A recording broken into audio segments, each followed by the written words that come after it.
महाराष्ट्र के एक छोटे से गांव में एक लखन नाम का गरीब आदमी अपने परिवार के साथ रहता था। वो गांव छोटा जरूर था, मगर गणेश चतुर्थी पर गणेश की मूर्तियों के लिए बहुत मशहूर था। लोग दूर दूर से वहाँ गणेश चतुर्थी के लिए मूर्तियाँ खरीदने आते। लखन भी ऐसी ही एक फैक्ट्री में मूर्ति बनाने का काम करता था। कैसे हो महेश भाऊ? बस लखन, जैसा तब था वैसा ही अब हूँ। गणेश चतुर्थी आ रही है, क्या सोचा तुमने? सोचते तो हर बार है, मगर कहाँ ही कुछ बन पाता है। हमारी किस्मत कितनी खराब है ना। हर साल हम ढेरों गणेश जी की मूर्तियाँ बनाते हैं, मगर हमारे खुद के लिए हम एक छोटी सी मूर्ति भी नहीं बना पाते। पिछले साल याद है ना क्या हुआ था? हम सब ने जी जान लगाकर कर्मचारियों के लिए एक अलग मूर्ति बनाई और सुबह मालूम पड़ा कि साहब का कोई करीबी रिश्तेदार ही उसे खरीद कर ले गया। और उससे पिछले साल हम सब ने पैसे तो इकट्ठा किए, मगर फिर भी एक मूर्ति लेने जितने भी पैसे इकट्ठा ना हो पाए। क्यों भाइयों, कैसे हाल है? बड़ी टेंशन में लग रहे हो। आजा रमेश, यहाँ बैठ जा। हम गणेश जी की मूर्ति की स्थापना के बारे में बात कर रहे थे। अरे भाई, हम छोटे लोग हैं, कहाँ से इतनी बड़ी मूर्ति लेकर आ पाएंगे? आज के जमाने में तो त्योहार भी अमीरों के लिए है। हम गरीब लोगों के घर तो जिस दिन 2 वक्त की रोटी पक जाए वही दिन त्योहार होता है।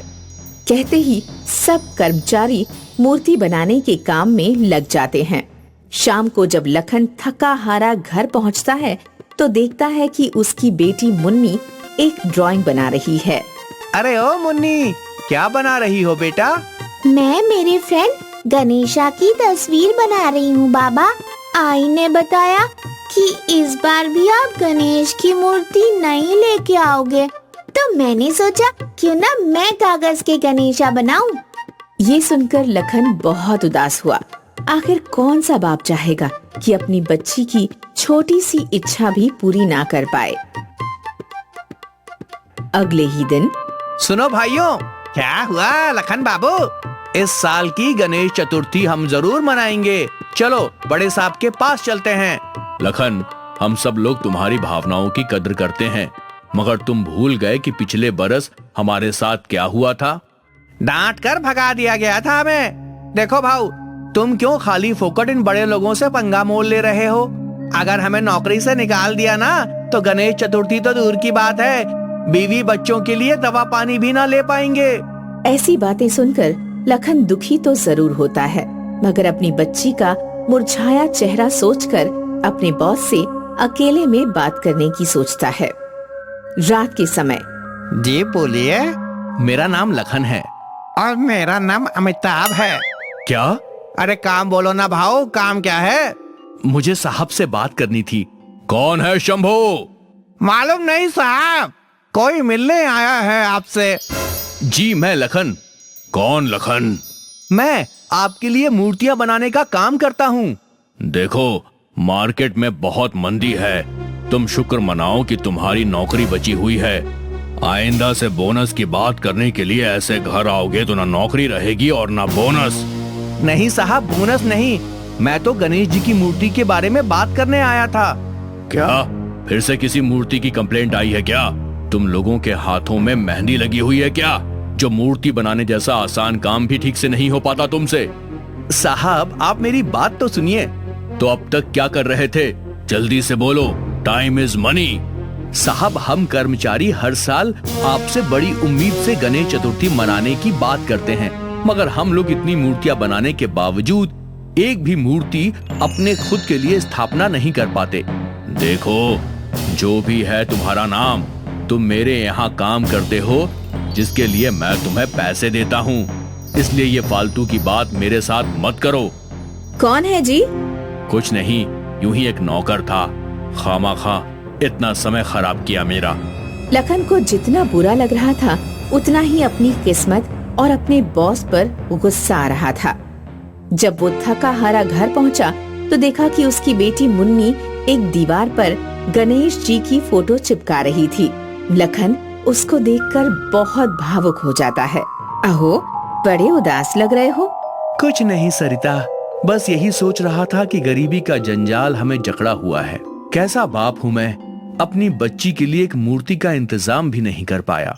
देखिए, हिम्मत रखिए। अगर गणेश जी ने चाहा तो कल इस कागज की गणेशा की जगह उनकी असली मूर्ति होगी। ऐसा सब तो बस फिल्मों में ही होता है सरिता। अगले दिन सुबह जब लखन की आंख खुलती है तो उसे बाहर से शोर सुनाई देता है। बाहर जाते ही वो देखता है कि सच में कागज के गणेश जी की जगह उनकी असली मूर्ति है। मुन्नी के साथ साथ सारा मोहल्ला, उसके सब दोस्त और बॉस भी मिठाइयाँ बांट रहे हैं। सरिता, लौकर या। क्या हुआ? ये देख तो जरा। ओगो भाई, मेरे गणेश जी पधारे हैं। मगर ये यहाँ कैसे आए? मला काय माहिती? काय हो, मैं ना कहती थी कि अगर श्रद्धा होगी कि ये कागज के गणेश भी असली में बदल जाएंगे। लखन को अपनी आंखों पर भरोसा नहीं हो रहा था कि तभी उसके बॉस ने उसे गले लगा लिया और बोला, मुझे माफ कर दो लखन। कल जब तुम गए तो मुझे एहसास हुआ कि मेरे बाबूजी ने कितनी मेहनत से ये बिजनेस चालू किया था। वो भी तुम्हारी तरह एक साधारण कर्मचारी थे, मगर कुछ कर गुजरने की चाह की वजह से ही ये बिजनेस को कहां से कहां पहुंचा दिया उन्होंने। और अमित से वादा लिया कि वो सब कर्मचारियों का पूरा ध्यान रखे। उसकी बात सुनकर अमित को अपने व्यवहार के लिए बहुत बुरा लगा और उसने सोचा कि क्यों न लखन और बाकी के लोगों के लिए एक गणेश जी की मूर्ति की स्थापना कर दी जाए। इस बार हम भी गणेश चतुर्थी तुम्हारे घर से मनाएंगे और यहीं से गणेश जी का विसर्जन भी होगा। ये सब सुनकर लखन की आंखों से आंसू आ गए और लखन ने अपने परिवार को जोर से गले लगा लिया। गणपति बप्पा मोरया। एक गांव में रामू और मंगल नाम के दो नाई रहते थे। दोनों की दुकानें आमने सामने थी। रामू सरल स्वभाव का और एक दयालु इंसान था। उसकी दुकान पर अक्सर एक बूढ़ा भिखारी आया करता था। रामू फ्री में उस भिखारी के बाल काट देता, अपना खाना उसे खिला देता और ठंड के दिनों में उसे गर्म कपड़े भी देता। दूसरी तरफ मंगल एक चालाक और कंजूस इंसान था। वह अपनी दुकान पर आने वाले ग्राहकों से इधर उधर वाले लोगों की बुराइयां और चापलूसी से भरी बातें करता। भाई साहब, तुमने रमेश के लड़के के बारे में कुछ सुना? अरे हाई स्कूल में 3 बार फेल हो गया है। रमेश के सारे बच्चे बिगड़े हुए हैं। काश उसे आपके जैसे बच्चे मिले होते। रामू की पत्नी पेट से थी। एक रात रामू की पत्नी के पेट में बहुत तेज दर्द उठा। रामू अपनी पत्नी को लेकर कुछ दिनों के लिए शहर में हॉस्पिटल चला गया।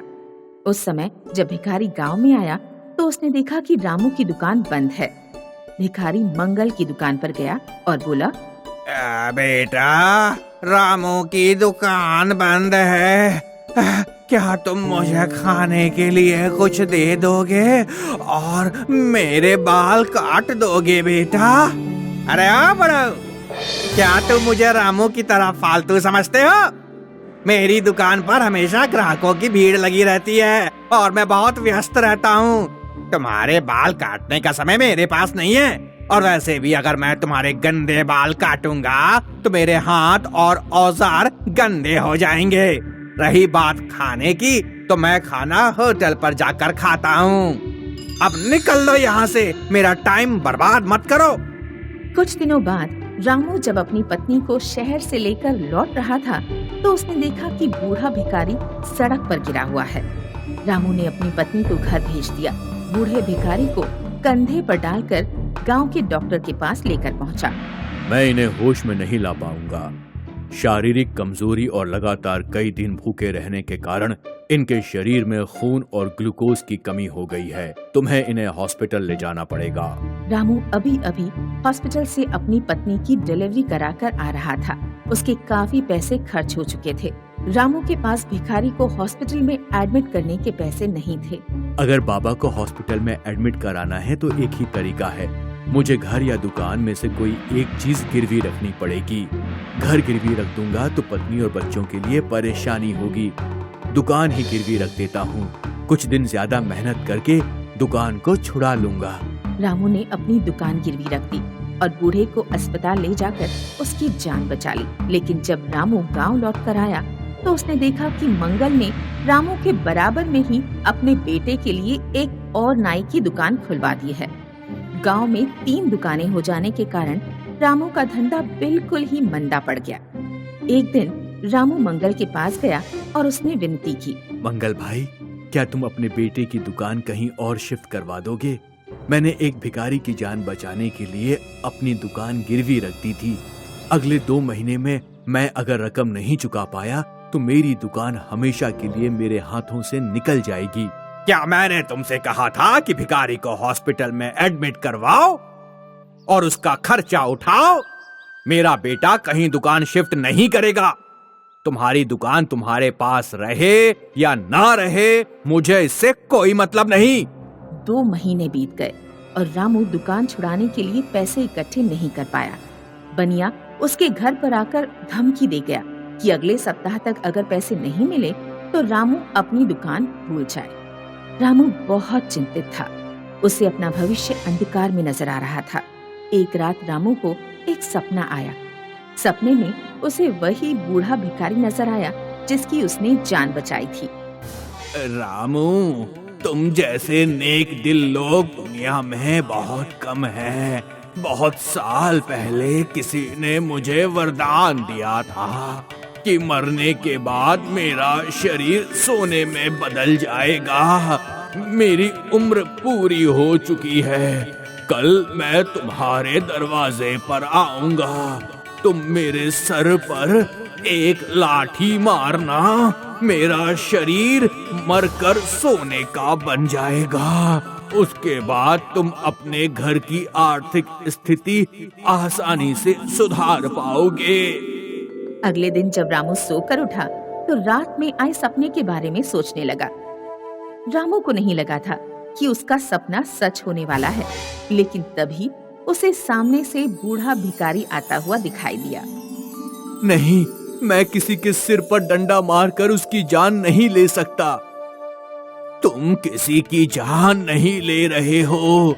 मैं वैसे भी मरने वाला हूँ। जाते जाते मैं बस तुम्हारी थोड़ी मदद करना चाहता हूँ। रामू ने कपकपाते हाथों से भिखारी के सिर पर डंडा मारा। भिखारी का शरीर जमीन पर गिर गया और सोने का बन गया। मंगल उस समय दुकान पर जा रहा था। उसने यह सब देख लिया। मंगल की लोभी बुद्धि ने सोचा, लगता है सुबह के इस समय कोई विशेष मुहूर्त होता है। अगर इस समय कोई घर के दरवाजे पर आए, भिखारी के सिर पर डंडा मारकर उसे मार दे तो उसका शरीर सोने का बन जाता होगा। मैं एक नहीं 3 भिखारियों को बुलाकर उन्हें मार दूंगा और उनका शरीर सोने का बना दूंगा। फिर मैं रामू से 3 गुना ज्यादा अमीर बन जाऊंगा। उस दिन शाम को मंगल मंदिर पर गया और उसने 3 भिखारियों को अगले दिन सुबह सुबह अपने घर पर आने का निमंत्रण दिया। मैं हर पूर्णिमा को गरीब लोगों को खाना खिलाता हूँ। कल सुबह 7 बजे अगर आप तीनों मेरे घर पधारेंगे तो मुझे आपकी सेवा करने में बहुत खुशी होगी। बेचारे भिखारी अगले दिन खाना खाने के लिए मंगल के घर पहुँचे। हमें आपकी आंखों पर पट्टी बांधनी होगी। दरअसल ये एक रिवाज है। मंगल, उसकी पत्नी और उसके बेटे ने तीनों भिखारियों की आंखों पर पट्टी बांध दी और फिर जोर जोर से उनके सिर पर डंडा मारने लगे। भिखारियों की चीख पुकार सुनकर गांव के लोग मंगल के घर पहुँचे। तीनों भिखारी मर गए, लेकिन किसी का शरीर सोने का नहीं बना। गांव के प्रधान तक ये बात पहुंची कि मंगल ने 3 भिखारियों की हत्या कर दी है। मंगल पर मुकदमा चला और उसे फांसी की सजा हो गई।